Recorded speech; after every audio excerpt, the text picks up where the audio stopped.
it is very evident that the gap between manufacturers and the users is really wide.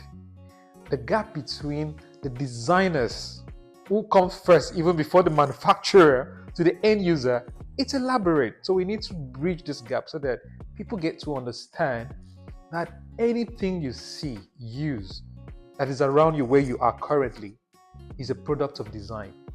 It's not a product of manufacturing.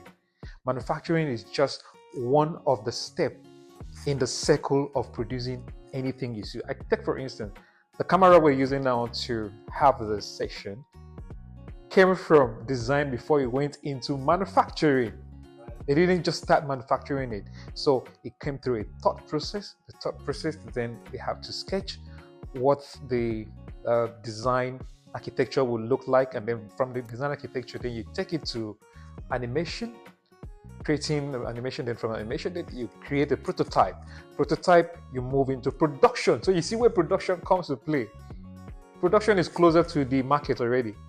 So the people who bring it from ideation to production, they don't talk about them. We don't mention them often. We always talk about production to the market and then to the end user. So now we want to bridge that gap to say there are people who make things work. We need to understand how they make things work. And these are people we call the disruptors. We need to also highlight their importance in the production cycle